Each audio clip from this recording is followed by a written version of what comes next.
ସାପ କାମୁଡ଼ିଲା ପରେ ସାପକୁ କାମୁଡ଼ିଲେ ଯୁବକ, ଏଭଳି ଏକ ଦୃଶ୍ୟ ଦେଖିବାକୁ ମିଳିଛି ବାଲେଶ୍ୱର ଜିଲ୍ଲା ବସ୍ତା ଥାନା ଅନ୍ତର୍ଗତ ଦରଡ଼ା ଗ୍ରାମରେ। ସୂଚନା ଅନୁଯାୟୀ ଦରଡ଼ା ଗ୍ରାମର ସଲିମ ଖାଁ ନାମକ ଜଣେ ଯୁବକ ନିଜ ଚାଷ ଜମିକୁ ଯାଇଥିବା ବେଳେ ତାଙ୍କୁ ଏକ ବିଷଧର ଗୋଖର ସାପ କାମୁଡ଼ି ଦେଇଥିଲା। ତେବେ ସାପ କାମୁଡ଼ିବା ପରେ ସଲିମ ଓଲଟି ସାପକୁ କାମୁଡ଼ି ଦେଇଥିଲେ। ପରେ ସାପଟିକୁ ବେକରେ ଗୁଡ଼ାଇ ଗାଁରେ ବୁଲିଥିଲେ। ଫଳରେ ଲୋକେ ଏ ଦୃଶ୍ୟ ଦେଖି ହତଚକିତ ହୋଇଯାଇଥିଲେ। ସେପଟେ ଏସବୁ ହରକତର ଭିଡ଼ିଓ ଏବେ ସୋସିଆଲ ମିଡ଼ିଆରେ ଭାଇରାଲ ହେବାରେ ଲାଗିଛି।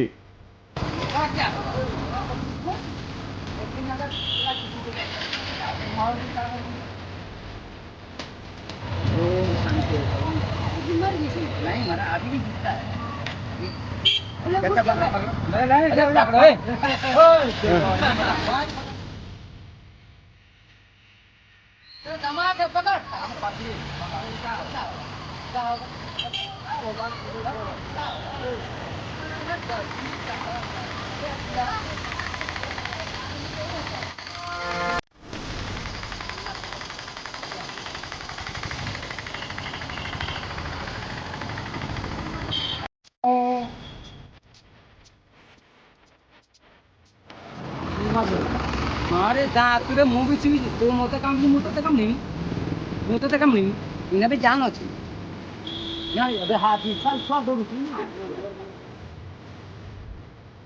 ধরনু নিয়ে তো ধর লাগি যাও এটা কিসে মামা হ্যাঁ ঠিক আছে দেখি আপু তো ধর এনাবে আছে বচি আছে ধর না মু লাভ হই ধর না মরি ধর মরি গেলে তো মরজি এটা মর আবে গমন না সাইতে লাগি জয় শ্রী কৃষ্ণ সাইকেল পড়ি হ্যাঁ পড়ি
ବସ୍ତାରୁ ରାଜଶ୍ରୀ ପ୍ରଧାନଙ୍କ ରିପୋର୍ଟ, ମହକ୍ ଟିଭି ନ୍ୟୁଜ୍।